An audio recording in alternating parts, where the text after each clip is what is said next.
welcome to Just Truth again. My name is Norma, and I'm joined in the studio by Ashburn Holder. So we want to talk about three particular issues today. One, Shaun Bailey. Two, the second issue that we'd like to speak about is the success of the jazz night that we had last week. The third issue is Black History Month. As we know, October is set for Black History Month, and we want to discuss this. One, why a month? Two, why not the whole year? And three, is it really racist? So, welcome. So, first of all, right.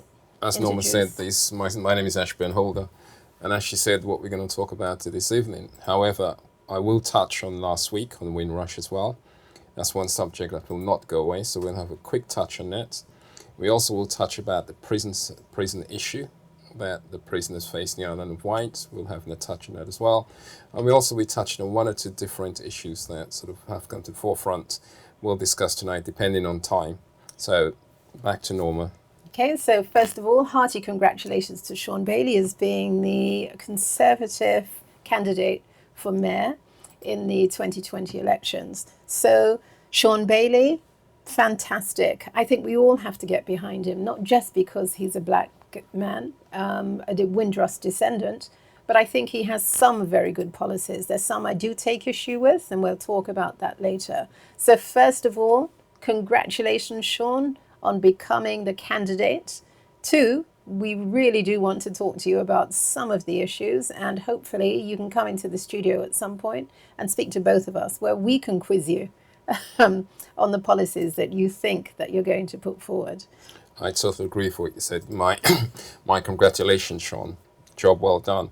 The thing is, Shaun, there's one or two comments that that was based on the newspaper recently, and one or two comments that you said. Sort of one of them was sort of the tolerance, the zero tolerance in crime. It's one of the issues I've got. I've got disagreement with certain issues that you said, and also certain things were said about you, which we will comment about. However, as I said, congratulations, well done. We need to see more of our people at the forefront of politics. Congratulations for what you're doing. I hope everybody, and I mean everybody, every black people in this country support this gentleman because of his color of his skin. Call me racist, call it whatever you call me. As far as I'm concerned, that's the very first time in the history of Britain we have a black candidate, second black candidate to run for mayor of Britain. So put your weight behind this gentleman and let's see that he gets there, because he understands the issues, not only the issues of the community, but particularly the issues of our teenagers, the issues of the knife crime, etc., and the difficulties that our children faces. So congratulations, well done. However, we will quiz you. Don't think you'll have an easy ride. No, he's not going to have an easy ride. But again, I reiterate, well done. But Shaun has just shown that wherever or whoever you are, if you have ambition, you can be a politician. You don't have to go to Eton or Cambridge. An ordinary young man from a council estate, a Windrush descendant, he wasn't born into riches. He knew that his family had to struggle. His parents were divorced, and therefore he was brought up by strong women. In terms of that, he managed to find his feet, qualify as a social worker, and rose to the heights of being one of the officers or one of the critics or one of the advisors, let's put it that way, for David Cameron.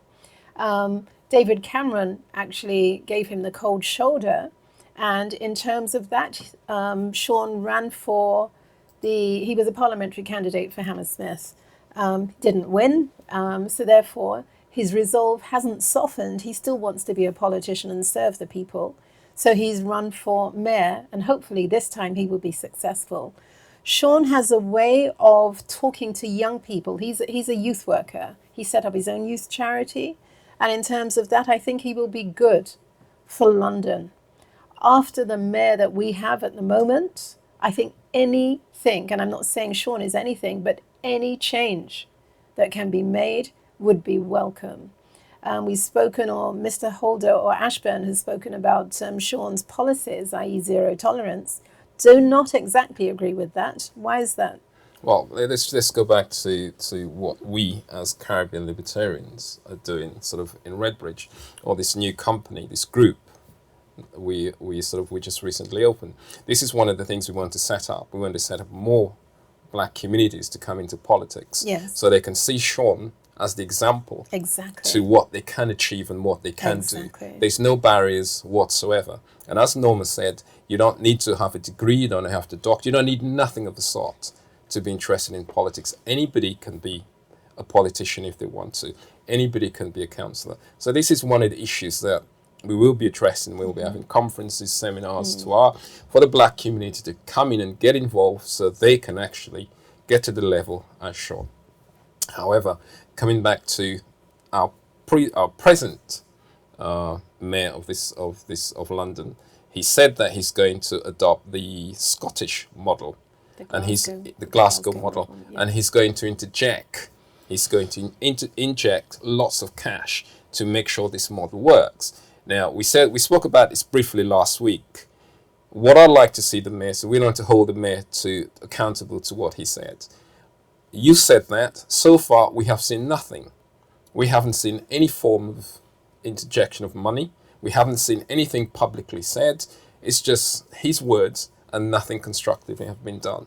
So why is that? Why have you taken so long to start something? You're going to go, 2 more years in office? Just 2 more years, yeah. With over 100 youths being killed on the streets of London. Absolutely. As a result of knife crime. Unemployment. Yeah, and all he does is say that he's going to do something. We don't want people that are going to do something. We want people that are active, that actually do things, make a difference, make a real difference. Absolutely. Because if you just talk and you can't walk the walk, what is the point? Absolutely. Totally agree with what Norma said.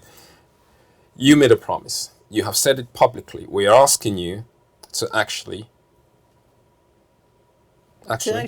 deliver. Sort of deliver. Yes. That's it. Right. We want you to deliver what you said. That's what Yes. we want. And that's what Norma and I are saying. We want delivery. But coming back to Shaun Bailey, he's a black man. 1. 2, do you think Londoners will vote for him? What do you think? We would like to hear your opinion on that. Please come back to us and tell us your views. Do you think Shaun Bailey has got a chance in London to become the next mayor? We want to hear your say. Will you vote for him? And if you vote for him, what do you expect him to deliver? You see, expectation is one of the things, sort of the problem that we face is like Obama. The expectation was Obama would deliver whatever the Americans was asking for.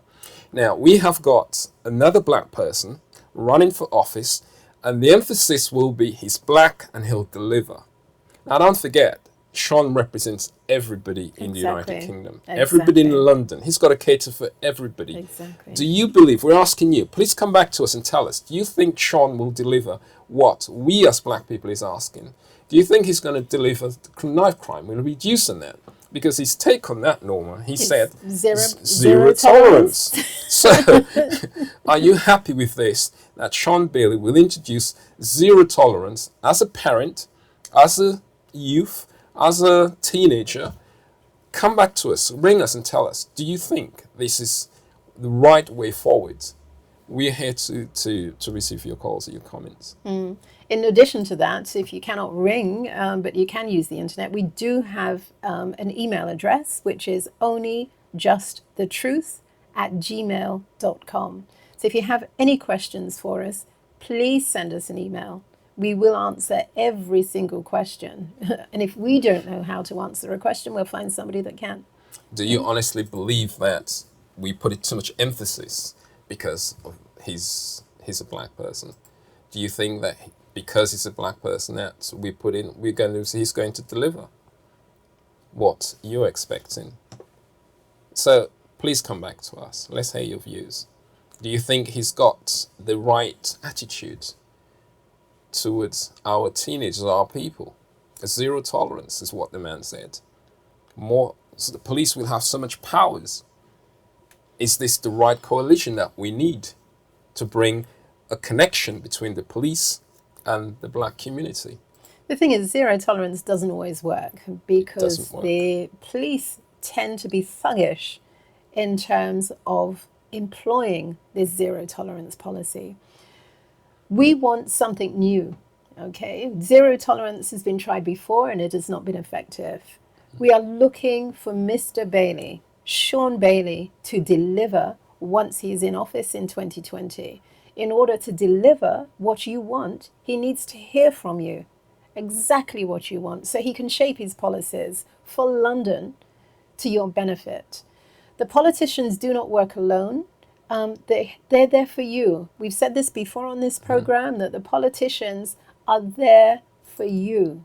They are there to enact what you want. So therefore, they need to hear from you. And if they do not want, they can't hear from you, we are a voice. We are advocates on your behalf to put the message across. Some people are fearful of politicians. Some people are fearful of approaching anybody in authority. Let me tell you, they are just people, just like me and you and Mr. Holder here. Two arms, two legs. So therefore, what is the fear factor? Approach them. Tell them what you want, and let's get it done. Absolutely. Totally agree with what Norma said. Caribbean Libertarians is a group that we want to intercheck, have forums about about how to become a politician. Just truth is what we do. We'll train you to sort of how to present yourself, how to get involved. However, let's go back to the mayor. I've got concern about this zero tolerance.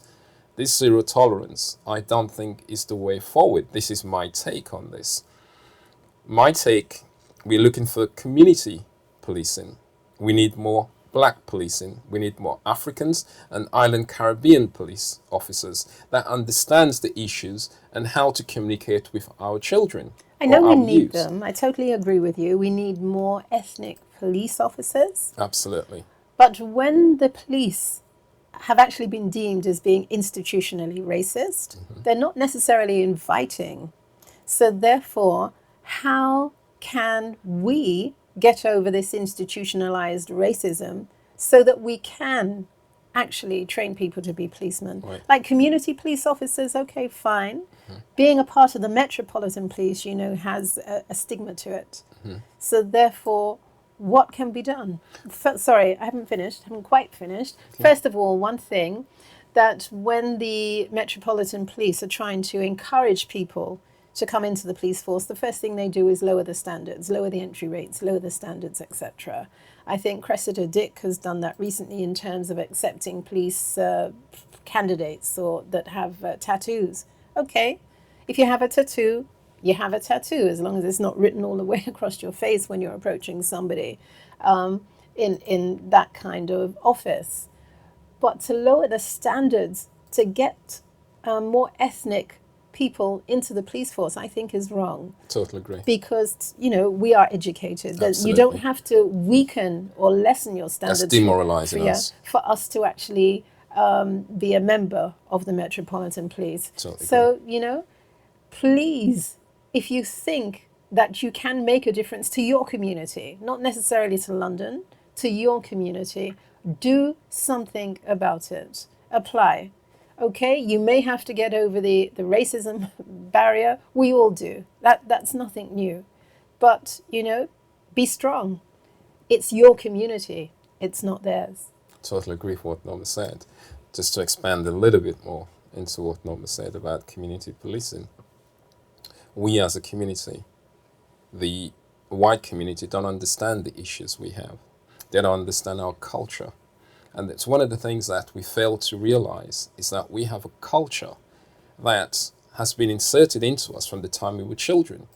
You can't compare the white culture to the same as our culture. Our culture is different. It's discipline. We had certain discipline when we were sort of brought up as children. Our parents discipline us to a certain level. Whereas all this disciplinary that we had has been taken away from parents. And now it's been sort of taken over by the system. The system discipline our children. What we as parents in our days, when our parents discipline us, maybe it may be a slap, maybe it may be whatever we did. It wasn't sort of brutality discipline. It was a loving discipline that our parents gave us. I had 1 or 2 slaps when I was a kid. I'm sure you two had 1 or 2 slaps. Not many. However, It's a form of discipline that we have, and I'm sure it's in the African community as well. Our discipline from our parents is a loving discipline. Now, I'm not saying there isn't issues where they've gone beyond discipline. I accept that. It's a percentage where it's gone, ridiculous. I think you're thinking of tough love. Is that what you're trying to Put it to down actually... into tough luck or whatever it is. But there is a form of discipline, I think that. So when the police is now given zero tolerance and discipline our children, and they use their batons on us, they use spray into our children's face, The pepper and spray. all this sort of brutality, they call that discipline. Whereas they've taken the discipline from us, which is a loving discipline, to a police system discipline. State discipline. So, how could we have this coalition between the police when we have zero tolerance? That doesn't work, as Norma said. This is one of my issues I've got with Shaun Bailey. I'd love him to come and say to us, how does that work? Because the distrust between the community, the black community and the police has diminished. It's no longer there. There isn't any trust. Right. Definitely. So how are we going to do that? My take on this, and I want everybody to have their opinion. Please come back to us and tell us your take on this. Do we need more black police officers from Africans and Caribbeans? Do we need more sort of group leaders to get involved? Do we need mentors within the Africans and the Caribbean community to actually take on that role so that they can bring our children in the right direction and to work together with the police so that we can have this sort of balance or this communication or this sort of barrier of this distrust between the two communities. So is zero tolerance really the issue, is the answer, sorry. I personally don't think zero tolerance is the answer. I think we need good community policing. Yes. We need policing that can talk to our community, policing that can go to schools and talk to our children. And the other thing that gives me great concern is when the police stop our children, we want the police to treat our children like children. So when you stop them, treat them with the respect that they deserve as a child. Don't stop our children as a grown-up. Because the majority of sort of cases we get or people we talk to, they tend to think the police is aggressive and the police is this. Treat children as children. That's one. So if you treat them as children, they'll respect you as children. Don't show them aggressiveness as you sort of stop them. When they're detained in the local stations, we want you to respect them. Show them there's no fear. There's nothing to be frightened about. Don't treat them hostility, because that's the first thing that come in. Make sure you contact the parents and let the parents know they're there. Or you say parents or a responsible adult. Absolutely. Well, again, I disagree with the responsible adult because the police have responsible adults which they themselves use. I'm not happy with this. I want a responsible adult that's independent to the police. Yes. Right? And I want their parents to be notified and make these children of the 10 feel comfortable. So therefore, when they come out, they can go to friends and say, the police was quite nice and friendly to me. Yeah, nothing to fear. Yeah, nothing to fear. I wasn't pressurized. I wasn't questioned without my parents was there or a solicitor was there. So what we want as well is independent solicitors. We don't want solicitors that the police use. We want the police to be independent, get an independent police, sort of solicitor, which is used by this person's family. They've been detained. So you're saying no to duty solicitors? Absolutely. Yeah. We also want the police not to talk to these children under no circumstances. Nowhere interview them without a solicitor's present. That is very important because when they sort of interview our children without a solicitor, our children start to talk because they're frightened and they're scared and the whole thing gets... Yeah, but the police know that. That's why they take advantage. It's just part of the tactics. So we don't want that. That needs to stop. So we're trying to bring a coalition between the police community and our black community. We would like to hear your take on that. Please contact us on Just Truth. The email address is onlyjustthetruth@gmail.com. Please contact us with your queries, as Ashburn said, with your questions, and we'll do our best to answer them.